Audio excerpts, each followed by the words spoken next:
వెల్లుల్లి, ఉల్లిపాయ లేకుండా చేసుకునే పుదీనా రైస్ కోసం ముందుగా మిక్సీ జార్లో పుదీనా వేసుకోవాలి. 2 రెమ్మలు కొత్తిమీర కూడా వేసుకోవచ్చు.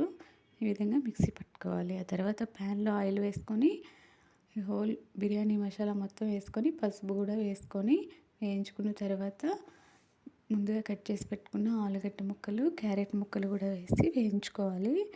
ఆ తర్వాత టమాటా ముక్కలు కూడా వేసి వేయించుకోవాలి.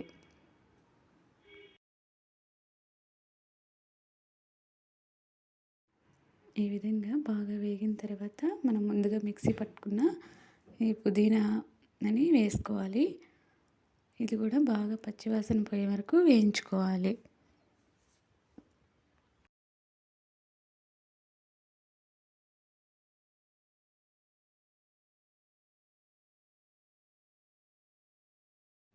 ఈ విధంగా వేగిన తర్వాత ఉప్పు వేసుకోవాలి.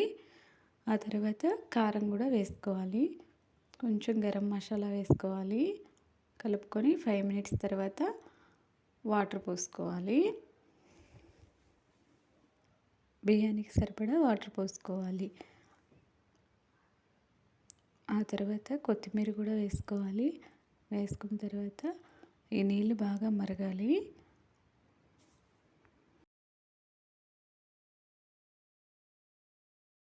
ఈ విధంగా మరుగుతున్నప్పుడు మనం ముందుగా నానబెట్టుకున్న బియ్యాన్ని వేసుకోవాలి. వేసుకొని మూత పెట్టుకొని ఉడికించుకోవడమే. అంతే అండి, సింపుల్గా వెల్లుల్లి లేని పుదీనా రైస్ తయారవుతుంది.